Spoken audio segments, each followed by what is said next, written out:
Hey everybody, how's it going? Thanks for joining me this afternoon. I am Auron MacIntyre. So I often go into the work of the philosopher Nick Land on this channel, and one of the most fascinating things that he has done is speculate about the nature of time and its relationship to entropy and intelligence. And today I wanted to go into a little bit of how that works for Nick Land. Previously, if you wanted to understand this topic, you had to hunt down a bunch of different blog posts from his defunct blog Xenosystems.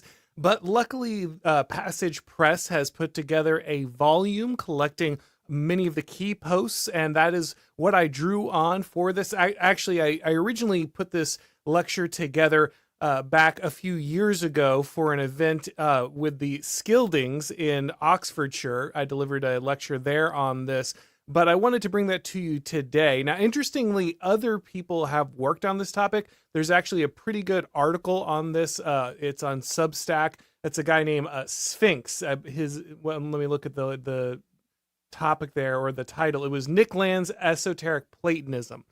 So he pulled out many of the same strands that I did, though I promise I did do this before he made that post. But I found his post very valuable. So if you want to take a look at that and use that to help you further understand this topic, I think that's good. But I'm going to be delivering you my original presentation that I did on it. So we're going to dive into Nick Land, his conception of time, how it's impacted by intelligence, and how it connects to the concept of entropy. But before we get to all that, guys, let me tell you about today's sponsor.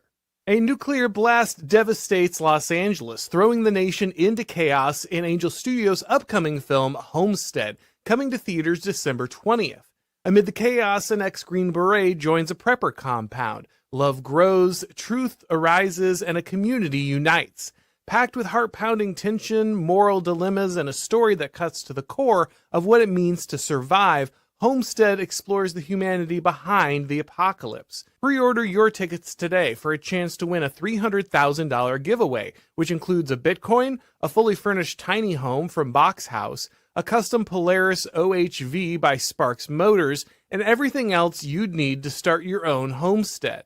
Pre-order tickets for your chance to win at angel.com/Auron. That's angel.com/Auron. See you in theaters this Christmas season. All right, so let's dive in here. I've even got slides, since I did this as a lecture and presentation, so we can lay out this concept. So again, I'm taking all of this from his Xenosystems work. Now, Land has done more work on the concept of time in other places. He's spoken about it in his work Templexity and in his work a little bit on Bitcoin. I'm not going to be going into those other formulations today. This is just what is drawn from Xenosystems. So there is probably more to be said on Land's understanding of time in those other works.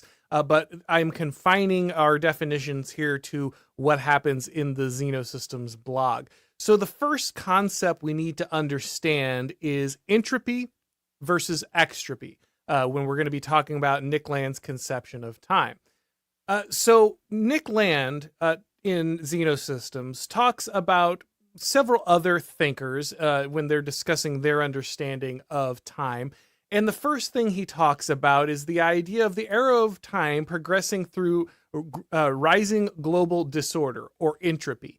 Basically, the idea here is that the universe starts in a state of order and moves to disorder. It's entropic in the sense that the energy that is originally there in the universe after its initial formation is dissipating constantly. Everything around us is slowing down. This is why you hear the phrase "the heat death of the universe," right? Is this idea that the thermodynamic principle of entropy is leading us towards eventual dissipation of all of that energy. Energy is moving from a state of higher order and dissipating out into less order. And so one way we can conceive of time is the process of the universe moving from a state of higher energy to a state of lower energy. Entropy is acting and dissipating that.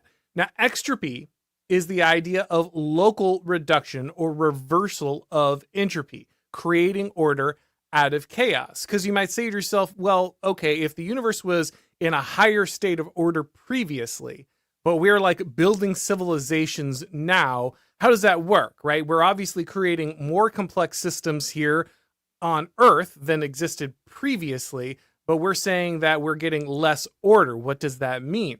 Well, Nick Land explains that extropy is a very normal process throughout the universe, and extropy is when we reverse entropy. It's entropy that is being reversed. We are creating order, but it can only be done in a local and specific place. It's never universal. So while the rest of the world is, or the rest of the universe is moving towards entropy, we have the ability to take agency and create order in very specific places. So when we're talking about extropy, we're never talking about universal extropy. We're always talking about extropy in a very specific area, right? In a very specific contained situation. And that's what we do every time that we are trying to create order, right? Anytime you are working, let's say, in a garden, that's, I think, one of the easiest ways to understand this.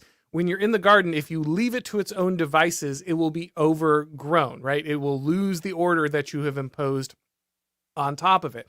But if you take the time to build fences and build planter boxes and cultivate things carefully, you can reverse the chaos in that specific area. Now, the wider you get in your attempt to reverse extropy, the harder it gets, right? You can do it in a specific garden, in a specific area rather easily, but the larger that plot of land gets, the harder it becomes, and eventually it just becomes too much for you to manage. You can't reverse entropy everywhere. You cannot create extropy everywhere. You can only do it in a specific confined area. So you can create that specific order. And this is what happens all the time. This is what life forms do. They take energy, right? They create more entropy, but they localize extropy. They reduce that chaos and create order in confined areas. They are overall contributing to the process of entropy by doing this. But in their local contained areas, they are actually reversing the process of entropy. They are creating more order. They do this by growing, adding more cells, these kind of things, as like an animal or a plant. And then if you're a human being, if you're an intelligent creature, you're creating civilization, right? Like this is what you do. You're creating a certain level of order inside a particular region, right? But you can't do it universally. That's really key. And so Nick Land says that in a very real way, those that are looking to fight entropy are kind of reversing time. Because if time is a flow from more order to less order, if it's a flow from this state of higher order to a state of lesser order, then reversing that process, going from less order to more order, is in a way reversing time. Now, obviously, we don't mean this like specifically chronologically, but we mean this conceptually, right? We are, if we're conceptualizing time in this manner, if we're understanding it in this manner, then in a way we are reversing the thing that defines the flow of time, at least potentially for a while. So that is entropy and extropy. The next thing we want to understand is intelligence as extropy. Nick Land has a very different understanding of intelligence than most people would. Our understanding of intelligence is very anthropomorphic. It's very human, as where Nick Land's understanding is much more general than we would normally think. So how does he understand intelligence, and what does that have to do with it being extropy? So Land defines intelligence abstractly as the solving of problems by the avoidance of probable outcomes, by guiding behavior to produce local extropy. So most things have a natural flow. They're going to, again, go from that higher level of order to that lower level of order. And that creates a predictable outcome, right? We're going to consistently see the same behavior over and over again. If we just leave nature to its own devices, the natural process will lead us to a particular result. However, intelligence is the application of solving a problem to avoid those probable outcomes, right? So normally, if I just leave the garden there, then some animal's going to come and eat things. They're going to destroy my crop. They're going to the other plants. Nature is going to overtake the boundaries that I've created in my garden. This is the normal flow that things would take. But if I'm intelligent, right, if I notice these patterns and I apply my problem solving skills to this problem, I can avoid those probable outcomes. I can figure out how to, trap vermin that would come in, or, destroy pests, or create barriers that keep unwanted plants from entering, weed the garden, all these things. These are problem solving tools that I can apply and therefore battle against the probable outcomes that will continue to occur if I do not apply my intelligence to them. And this is how we're going to produce extropy. Now, this means that extropy production, or intelligence, has a cybernetic infrastructure which adapts to feedback and makes regular adjustments. That's a lot of words to say that over time, I'm learning things, right? I see what works. I see what doesn't work. What actually keeps the pests out of the garden? What actually keeps the vermin from digging up my crops and eating the produce? What actually keeps the other plants at bay? What are the best cycles to produce the best yields of crops? These kind of things. I learn this over time if I'm intelligent. There's a feedback loop. What works, what doesn't? What helps me get the outcomes I'm looking for, and what fails to produce those outcomes? That is what I'm looking at. And that feedback loop is cybernetic in nature. I'm constantly making small adjustments to better my understanding of what works and what doesn't. And that, for Nick Land, is the nature of intelligence. The ability to iterate on these processes over and over again and create positive feedback to say, oh, this is what works. I'm learning from that. I'm getting better at that. I'm creating a higher yield of crops. Next year, I'm going to protect my produce better. I'm going to keep out more vermin. I'm going to get rid of more pests. I'm going to yield more production. This is the creation of intelligence over and over again. This is also the evolutionary process. This is inextricable from the evolutionary process from land, right? That we're going to iterate on these things over and over again, that it's going to learn, that it's going to grow, that it's going to produce better. The feedback is going to sharpen the production each time and create more intelligence. That is how he understands this feedback loop, and that's what creates extropy in these situations. Positive feedback circuits can generate escalation. Land sees cybernetic intensification as intelligence itself. So again, if we keep this loop going, if every year we're just sticking with the metaphor of the garden in this sense, but you can apply this to literally everything. But if I'm applying this over and over again, every year I'm getting better and better, right? Every year I'm learning more and more. The situation is going to become more complex. I might even be able to expand this garden. I might be able to expand the area over which I go ahead and exert this extropy, right? It's still localized. It has to be in a specific region. It still can't universalize. But if I increase my intelligence and I increase the complexity, if the feedback circuit allows me to understand and learn and grow in each iteration, I can expand what I'm doing, the area over which I am actually applying this reduction of entropy, this extropy, right? So I'm reducing the flow of time over this element over and over again, right? I'm moving it towards more order and less chaos, but it has to be inside this confined space. Maybe that space can expand if I get better at it, but it's that positive feedback loop that is constantly iterating on itself that is allowing the escalation, right? It's generating that escalation, and that is what is creating more intelligent. I'm becoming more intelligent about my food production. Again, we could look at this in industry. We can look at this at war. We can look at this at academia. Every aspect of life, particularly human life, which is centered on intelligence in a way that other areas might not be as centered, but it still exists in those areas. We see this escalation, right? That this is what we feel when we feel the idea of progress, right?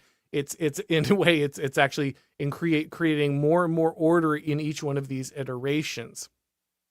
Conservative organizations provide negative feedback to limit acceleration, especially intelligence optimizing itself as a general purpose adaptive response. So one of the things that most traditional cultures have done is have certain institutions that limit the amount that a specific type of intelligence can accelerate beyond, right? There are certain rituals, there are certain traditions, there are certain ways of being and understanding that say we don't do these certain things. Think about, for instance, the Christian prohibition on usury, right? If you can't loan people money, loaning in a way is borrowing money from the future, right? It's saying we're going to take money that you would have had in the future and we're going to give it to you now. And that allows you to build more things because you have more money available to you. You can scale things up more. You can produce things more in the here and now because you have the money from the future that you would have had and you've pulled it into the present, right?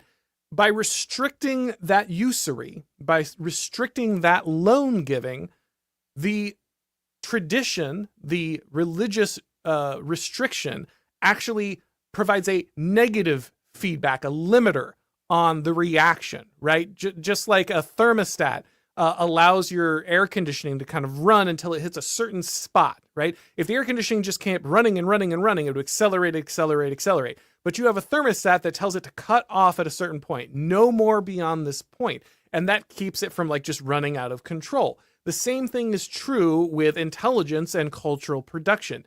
In conservative systems, in human systems, we have had traditions, we have had limits on how far intelligence is allowed to advance itself, how far we are allowed to advance production for its own sake, right? And this actually protects certain aspects of our culture because it keeps us within certain bounds, certain realms. It ties that production to a specific set of people and a specific way of being and a specific life. It is not looking to create more for its own sake. It is only creating enough for the civilization or people or whatever you're referencing at hand, and then it places a limit on that production. And so that is kind of the function that tradition and these kind of conservative institutions create. They create homeostasis, right? They keep us in a specific range. We produce enough for what we need or for that particular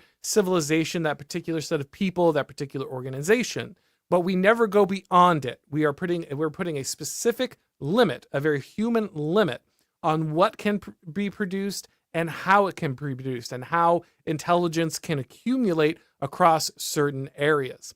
All right, guys, I'm going to pause right here to tell you a little more about ISI. And when we come back, we'll continue with our discussion on intelligence, entropy, and time.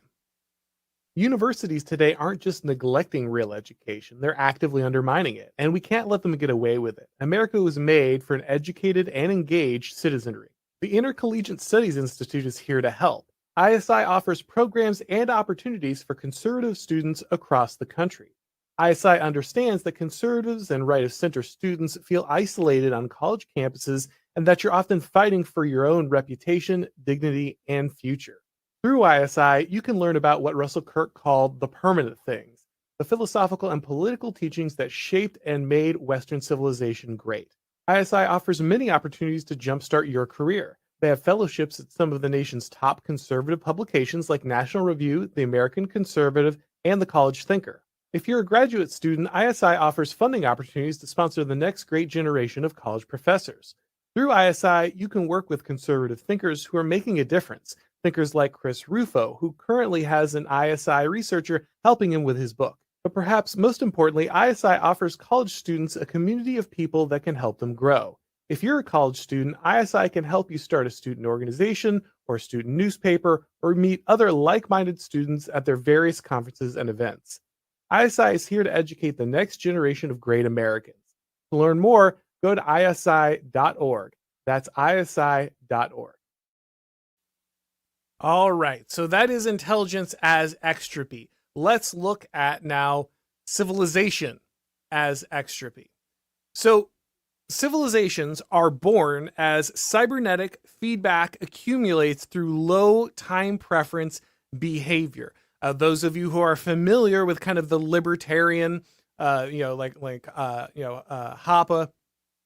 these kind of libertarians, they'll talk about low time preference behavior, right? And they'll say that, and Nick Land says this in several different places, including the Dark Enlightenment, that civilization is synonymous with low time preference behavior. I've done episodes on low time preference versus high time preference. You can go back and take a look at that if you want a clarification on those terms in detail. But really quickly, low time preference behavior is behavior that says, I will put off what is good for me today to earn something in the future, right? This is the classic marshmallow test for kids. You go to the kid, you say, hey, would you like one marshmallow now? Or if you wait 5 minutes, you can have 2 marshmallows. And the kid with no impulse control will just take the marshmallow, pop it in their mouth. But a child who's demonstrating impulse control, the ability to plan for the future, to think through different outcomes and what would be best for them, not just in this moment, but in the future, they will wait, right? They will demonstrate low time preference. And civilizations are built out of low time preference. If you have, groupings of people, there are high time preference civilizations. There are peoples that have high time preferences, but they tend not to build great civilizations. It tends to be that accumulation of cybernetic feedback through low time preference behavior that builds a civilization. Over and over again, we iterate, this is what's best in the future. We learn, maybe we don't need to constantly hunt. Maybe it's better to settle down and farm. Oh, actually, maybe if we learn how to build machines, that'll help us farm, learn crop rotations, all these things. We can have more population, increase complexity. Oh, we can start building these machines and we can move into kind of a industrial society. Again, like by accumulating this knowledge, by accumulating intelligence through low time preference behavior, we increase the complexity of our civilization. That's where like high civilizations are born. Oswald Spengler sees this as the metaphysical animating spirit shaping the character and the form of civilization. So if you want to go to like a more Spenglerian understanding, something that's a little less modern and something that's a little more grounded in tradition, he understands this as like, this is the way that the different peoples, the ways of being, the cultural Dasein, if you want to use the Heideggerian understanding, this is the way that they live, and the way that they live eventually accumulates more and more of this kind of civilizational capital, right? He would not use the phrase civilizational capital, but you understand what I'm saying here, that the fact that they have this level of discipline, that their nature brings them to create these things and delay gratification and build these things, that would be his understanding. So he's going to, I'm framing it in this way so we can take, Nick Land has the much more like evolutionary, very modern understanding and language of civilization. Spengler has a much more classical, traditional understanding. I'm trying to give us kind of, the language is different, but the concepts are there, right? They both are wielding similar concepts. So that's why I want to use Spengler in contrast with Land, not to say that these things are completely unable to be compatible. They are incompatible in certain areas, but they aren't completely noticing different systems. In many ways, they are overlapping and noticing similar effects in systems, right? So Spengler sees that you would use different language to understand this, but we're noticing a similar mode in which a culture is developed. In the transition from the Spenglerian cultural mode to the Spenglerian civilizational mode, these once inherent traits must be translated into institutions. So for Spengler, you have these initial behaviors, right? These initial ways of being. Think of like America pre the Constitution, right? Just colonial America before it had broken away from the United Kingdom, from Britain.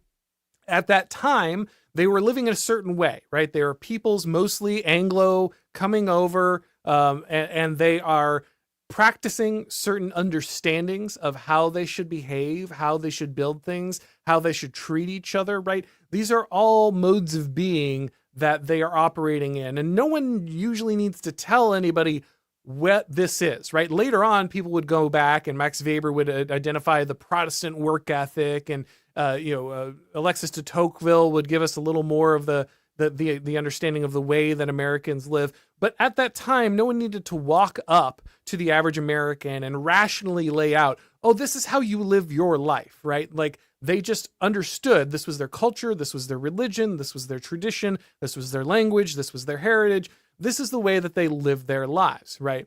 But for Spengler, there's a shift in civilizations where they move from this form of cultural production to civilizational production. And that's where you take those things that were once inherent. They were things that always existed for your people, the thing that you always understood as inherent to your tradition and your culture and your way of being. And you start shifting them and codifying them into more materialistic forms. You start moving them into institutions. And the institutions allow you to scale. They take that intelligence, if we want to use the Nick Landian understanding, you take that intelligence and you move it into not just human processes, not just purely human day-to-day cultural doctrine, but you move it into institutions, right? The intelligence is transferred into a constitution, and the constitution specifically enumerates, here is what we believe, and here are our customs, and here are what rights you can expect as being, the rights of an Englishman was the way it was described before the revolution, and the rights of an American after the revolution, right? But either way, you are enumerating things that otherwise used to not need to be said. Now, often they are being said because they have been violated. Something has broken in the cultural understanding, and you feel the need to institutionalize and materialize those ways of beings and understandings. And what you're doing in that moment is transferring the intelligence that once existed as part of your people, your tradition, that was created in a very spiritual, organic way, and you are moving it into more rigid and artificial structures. Now, human institutions aren't that artificial. They're still pretty close to human, but they are a level of abstraction, right? We are taking one step away from the way we used to live, and we are putting that into some kind of hard form, some rigid form. And usually we need to do that because of scale. Usually we need to do that because we are trying to expand the range of our extropy, right? We are going to add more people groups. We're going to add more territory. We have to go beyond our garden, right? That to go back to my earlier metaphor. We have to expand beyond that original boundary. And so to do that, we can't just carry the traditions. We can't just carry the intelligence, the feedback, the cybernetic feedback and low time preference that accumulated intelligence. We can't just keep that in its original state because we need to apply it to people who it's not obvious to, or over areas in which it's not inherent. And so that's why we have to move it into institution. Over time, these traits dissipate as social organizations expand and cultural norms lose their connection to the founding civilization and the conditions that gave rise. Now, I've talked about this in many places. It's in my book, The Total State. I've kind of covered it in many different episodes. But as we move, as we dissipate that social, or as we move that intelligence into these social organizations and into these institutions, we separate it from the people groups who were initially the ones who founded it. In the Spenglerian understanding, the spiritual, metaphysical binding, that cultural doctrine, we have moved it into materialistic, less human organizations.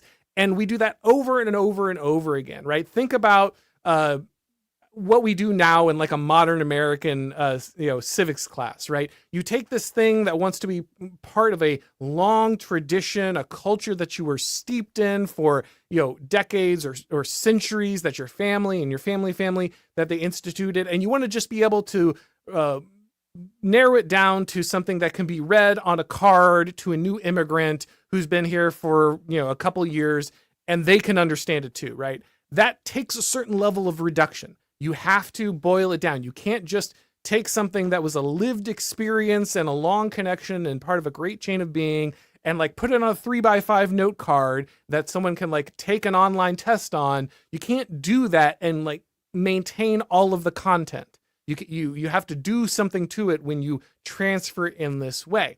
So as these organizations expand, as they have to teach these norms in these ways and use this intelligence and pass it out to different peoples, they have to change it fundamentally, right? And in a way, this dissipates the intelligence. This is what normally happens in a situation, right? What I'm explaining to you now is the Spenglerian cycle of civilizations. We're going to look at how this might change under a Landian understanding, but right now we're looking at the traditional cycle of civilization. The civilization rises, the people who kind of founded it expand, they grow, they learn, but they continue to communicate what they've learned. This cybernetic accumulation of low time preference behavior is passed on through tradition and custom and religion.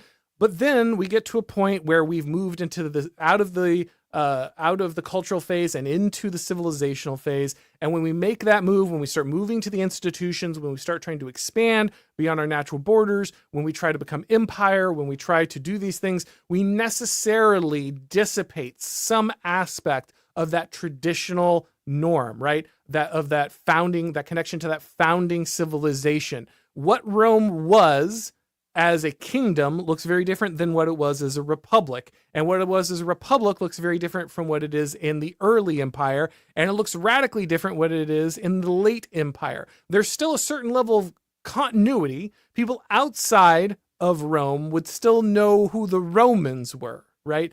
But who the Romans were has fundamentally changed. By the time you get to the Eastern Roman Empire, the Byzantine Empire, they are very, very different from the founders of Rome. But they still would have called themselves Romans, and so would have their enemies, by the way. So would have been people outside the civilization. So it doesn't mean that during this transformation and often dissipation of that original culture, you're not completely disconnected, right? It's not. Now, today, we do recognize it as different cultures. We call it the Byzantine Empire now for a reason, even though they never would have called themselves that, because we do recognize that the culture had mutated. The original understanding, the way of being, the cultural Dasein had changed so radically over that time, over that arc, that it became something entirely different. We recognize that now, looking with the benefit of hindsight and history and most importantly, distance, right? We're not tied to that culture in the same way they are, and that identity the same way they are. And so we can recognize that. And I think that's going to be true of America too, by the way. I think at some point people will look at America in, the 1690s and America in 2024 and say, oh, at somewhere in there's a distinct break. And this is something different than necessarily the America that was originally founded. But today, because we kind of have that continuity of identity, at least in our institutions, we still see ourselves as doing the same thing. But Spengler says this is a very natural part of civilizations, right? They flower. He gives it the morphological cycle of a plant. It starts as a seedling, it grows, it becomes stronger, it starts to flower, but eventually it has to die, right? Like that is also part of the civilizational cycle. And so for him, entropy, which is not a word Spengler used, but since we're bleeding over our concepts here, for Spengler, entropy eventually comes for every civilization. We have this cultural burst, this growth, this extropy, right, that we create in a civilization. Civilization is extropy, but as it fades, as it loses its energy, as it dissipates its cultural knowledge into non-human institutions, and then completely as it tries to expand too far, we start to see the separation, severing the connection from the original civilization. Eventually, institutions separated from their founding ethos lose all ability to compel social coordination, and like the untended garden, entropy slowly reclaims the civilization. So this is the classic cycle of civilization in the Spenglerian understanding. Eventually, those institutions where you moved your things out of the realm of the metaphysical, you moved your beliefs, all that low time preference accumulation, that intelligence, you moved it out of the metaphysical and into the institutional in an attempt to kind of artificially expand it and grow it. Eventually, it loses its momentum too much. It becomes too separated. The institutions that were supposed to protect your society start to come apart. They lose their mission, and your civilization starts to fail. If this sounds familiar, it's because it's happening to the United States, right? The Department of Defense does not defend the United States. The Department of Education does not educate the students of the United States. The Border Patrol doesn't actually protect the border of the United States, right? All of these institutions that were created to expand society, to inculcate the future generations with the spirit of the United States, to educate the people in the United States in what they should be and who they should become. Those are all losing their purpose, their own meaning. Even the very institutions that are meant to prepare our young people to become good Americans are now mainly dominated by the question of what is an American? Is America any good? Is it even worth perpetuating America? These are not weird ahistorical moments. This is the natural life cycle of institutions and civilizations. When you create institutions, and when you transfer this knowledge into the institutions, it fades because it's been cut off from the root of what actually created it, right? Over time, as it expands, as it massifies, as it scales up, as it becomes further and further separated from that original animating spirit, that cultural Dasein, it loses that momentum, that vitality, and it comes to question itself. Why do I even exist? Is it even worth exerting my own influence, my own understanding? This is very normal. Again, we think of this as like, oh, it's some specific American problem, a cultural problem. It looks specific to us. It has its own characteristics in our civilization that it may not have seen in other civilizations. But this is a very normal pattern. Again, Spengler lays it out in Decline of the West. If you want to read 1,000 pages on this, I encourage you to, but it's a climb. So I'm giving you the footnotes here. If you want to do the dive, I do the reading, I encourage you, but it is a bit of a climb. I'm actually really looking forward to going back to it. It's one of those weird things where you rarely think you're going to be excited about revisiting a 1,000 page text, but I really do find it incredibly compelling, and I encourage you to go ahead and dive into it if you would like. But this is a very normal aspect of civilizations. This is what we expect most civilizations to do if we have a long view of history, not kind of the current American view of like, we're at the end of history and we're the only empire, or we don't call ourselves an empire, but we're like the height of civilization and nothing will ever happen to us. Like that's kind of the attitude that we have. But all of our current maladies are signs of that we are somewhere in the Spenglerian cycle. Now, I want to be clear, that isn't hopeless. There are many cases of retrenchment, right? Of people being able to shore up and extend the life cycle, retake those institutions, rescue them for certain periods of time. It's not that every part of this goes exactly the same way and that you're always on exactly the same time allowance. But these are, again, part of the morphological cycles of civilization that have been observed by many people, including Spengler. And this is what happens, civilization has that extropy, but eventually entropy comes for it, right? Eventually, you are no longer able to create more order. You're no longer able to reverse the flow of time. You are no longer able to exert this control over the area because you have been separated too far from your institutions. So that is the classic Spenglerian cycle of understanding. Now, let's talk a little bit about Nick Land's understanding, which is a little more... it's based a lot on Deleuze and Guattari, which, again, we've talked about a little bit before. I've certainly explained the process of deterritorialization, reterritorialization, but it is definitely connected to Nick Land's understanding here. So we're going to go back and talk about it a little bit.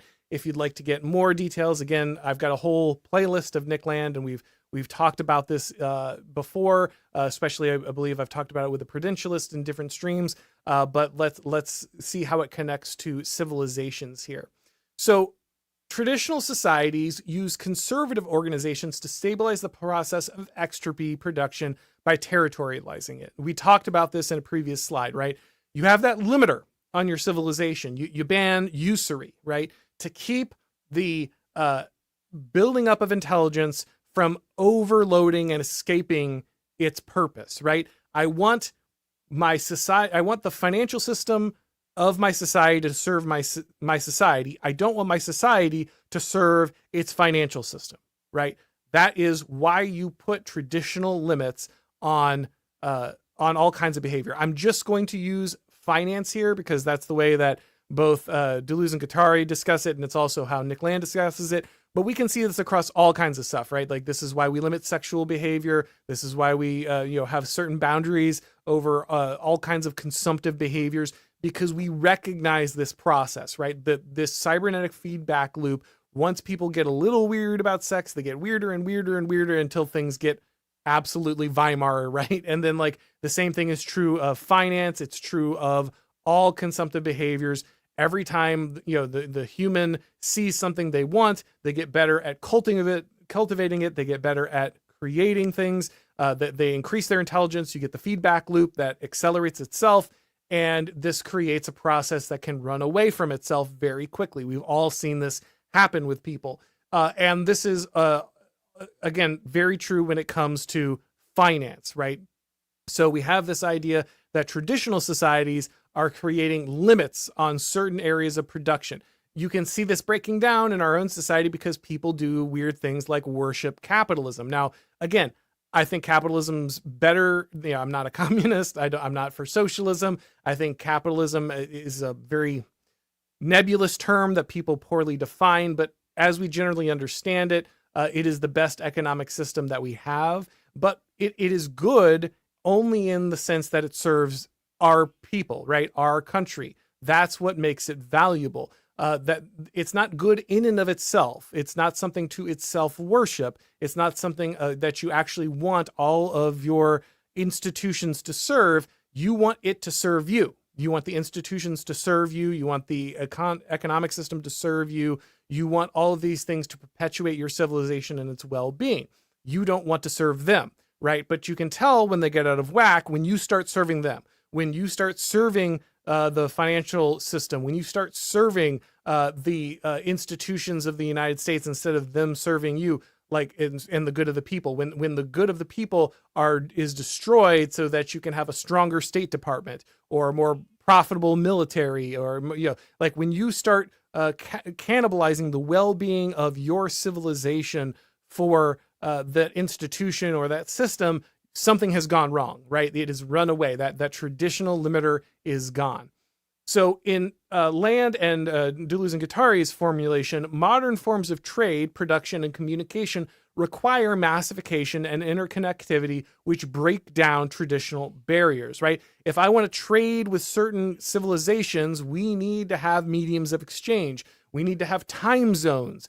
We need to have ways in which we can communicate. Like I can't deliver a product to you at a specific time and pay you in a specific way if we don't have an agreed upon understanding of what time is and what money is and what like how contract law works. Like we have to unify these cultural understandings, but that's not how people actually work, right? Like different civilizations are different. They are culturally distinct. They have cultural signs. They have different ways of being.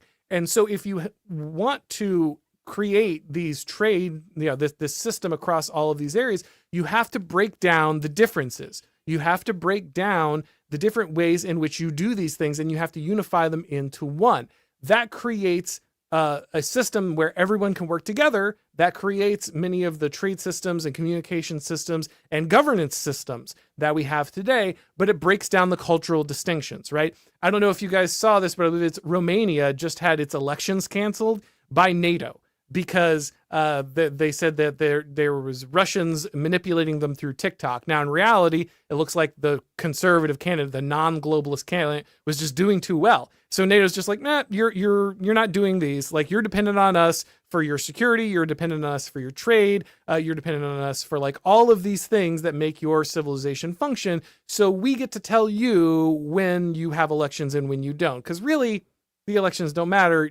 We need to put the people we want in charge. And so if the wrong people are going to be in charge, then we will stop that process, right? We will do that. And so this breaks down the natural cultural limits of a place like Romania, right? They can't keep their customs. They can't keep their understandings. They can't make their own decisions because they are too much part of this larger system. So we have escaped the traditional barriers of extropy, right? Normally the extropy is confined to a specific local limit. It has to be, my garden is only so big. Maybe I can expand it. Maybe I can expand it a little more every year, but eventually it becomes too big and it breaks down. But in this formulation, we create a scenario where there's a network large enough, there's enough intelligence feedback where we can actually create something larger than these normal cultural restrictions, those limitations, those cultural barriers that prevented the overgrowth of this intelligence, the accumulation beyond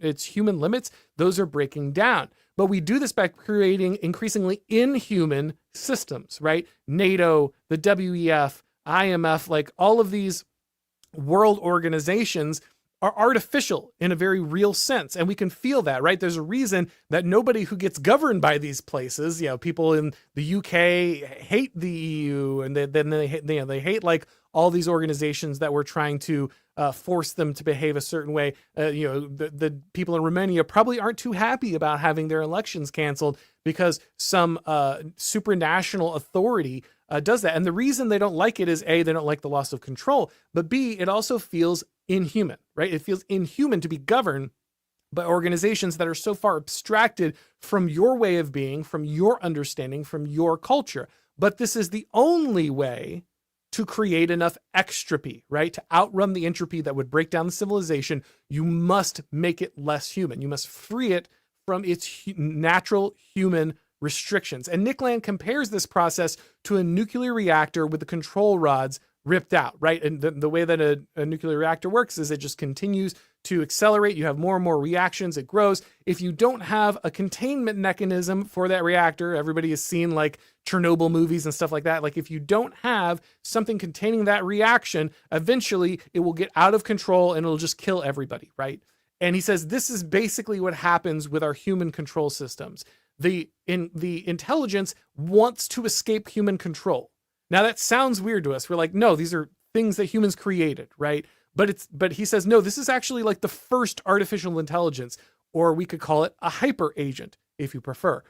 These are non-human entities that may have been originally created for human ends, in the same way that a nuclear reactor was, but eventually escape the control, the use that humans had for them. And once that intelligence is no longer having a limiter put on it, once that cybernetic feedback loop is completely closed and has no way for any kind of thermostat to stop the reaction, any kind of reactor to stop what's going on, then it will just continue to build and grow. Things will become more and more inhuman. And that's what we're seeing with these globalist organizations. Cultural aspects that were once mediated by organic social institutions are deterritorialized and re-territorialized into the market.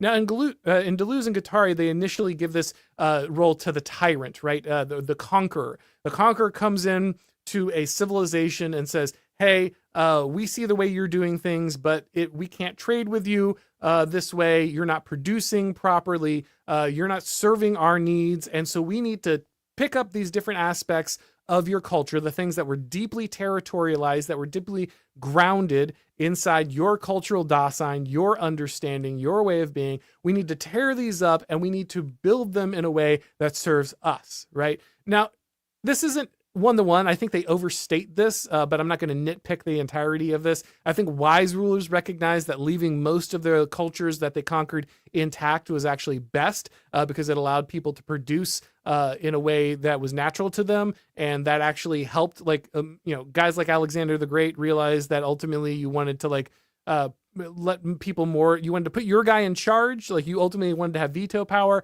but you wanted them to run things. Same thing with the Roman Empire, right? Sometimes they took total control, but more often than that, they created like a vassal state, right? They created a satrapy and they put someone who was loyal to them in charge, but they had like some connection to the cultural bloodline and they still let people live lives the way that they lived them. We don't do that as much today, right? We're saying, no, you can't. If you want to be attached to our global protection system, you want to be part of NATO, you want to be part of our banking system, you want to be part of all of these systems that we have, you need to rip up more and more of your culture and make yourself more and more akin to the system, right? You have to become less and less specific and human, and you have to become more and more general and inhuman in order to kind of attach yourselves to the system that allows for massive scale. And massive scale has such an incredible power, has such incredible advantage that it actually allows you to do more. You're going to conquer anybody who kind of stands against it. But in the process, you're also ripping up all these things that made people human, made people happy, made people part of specific cultures and peoples. The markets seek to remove all negative feedback and create an even tighter autoproductive loop, which accelerates deterritorialization. Now, again, I'm speaking specifically in the market because that's where they focus here, but we can see this across many different cultural domains. It's not just financial and production, but that's what they focus on in their formulation. But we can understand that this can apply across all kinds of different domains. Over and over again, we see the different aspects of human life get pulled out of their kind of more traditional limiting structures and tied in any of these consumptive behaviors into these autoproductive feedback loops that will accelerate the deterritorialization process. Now, Nick Land also sees that chaos can be one of the most important ways in which you actually create more order. So he thinks that higher order can actually be created from more intense chaos. For instance, war is a situation in which we tend to make most of our advancements, right? Why do we get a higher degree of social organization in World War II? Why is every state between World War I racing to become more centralized, right? The managerial revolution I've talked about so much on this channel. It's your first time on this channel. I'm sorry I'm assigning you like all the homework, but if you've been here before, you know about the managerial revolution. You know that James Burnham is talking about it. It takes place between World War I and World War II. Why is every country, whether it's a Western liberal democracy under someone like FDR, communism under Stalin, or National Socialism under Hitler, why are they all looking simultaneously to centralize power, make 5-year plans, create this production? Like, why are they doing that simultaneously? And the answer is that war is creating this necessity, right? They look at what happens in World War I and they realize war has changed significantly. War has changed radically. The mechanization, the production of scale, the industrialization has radically changed what we're doing. At the beginning of World War I, they're fighting on horses with soft caps, right? At the end of World War I, they're going through trenches with machine gun fire, and we start seeing tanks and all this stuff. Why do they have to centralize everything? Because they know that technology has radically changed. We have to create higher levels of social order, which means we need to centralize power, which means we need all of these processes we're talking about. War creates the need to innovate. It makes us far more likely to create this dynamic order. And so for Land, war is one of these things that creates chaos, right? We have more and more chaos, but that frees up more and more energy and more opportunity for extropy, higher orders of civilizations, right? And this is something that we see over and over again. Whenever there's a radical shift in the dynamic of technology, it's usually come because there's some kind of major disruption in the world. There's some kind of loss of order, increase in chaos that requires higher levels of order to be created. So this is the connection that Nick Land sees between intelligence and time and extropy, right? At each step, we see a way that time, which is for Land, this loss, this extra or entropy, this reduction in order gets reversed through extropy. And we see this recurring need to create more and more order in more and more chaos. And so that is the link that he sees between this dissipation of order and the creation of order, and the role that intelligence plays inside of it. Now, this has all kind of different implications. Again, I've talked about these in several different places if you want to look at the different streams we've done on Nick Land, but I wanted to go back and give this specific talk because this is kind of a missing link in the chain of things I've kind of explained about Land's understanding, and I wanted to have this as part of kind of the wider picture so that we could all grasp the role that this plays in his work. All right, guys, we're going to go ahead and wrap this up. Let me see if there's any questions from the people real quick here. Doesn't look like that's the case. All right, so we'll go ahead and end here. But I want to thank everybody for watching. As always, if this is your first time on the channel, you need to go ahead and subscribe, click the bell notifications so you know when the streams are going live. If you would like to get these broadcasts as podcasts, you need to subscribe to the Auron MacIntyre Show on your favorite podcast platform. If you do, leave a rating or a review. It helps with the algorithm. And if you would like to pick up something for your loved ones for Christmas who like the show, there's my book, The Total State. And of course, there's the new merch in the merch store. You can go to shopblaze.com and pick up a gift for someone in your life who enjoys the show. Thank you everybody for watching. And as always, I will talk to you next time.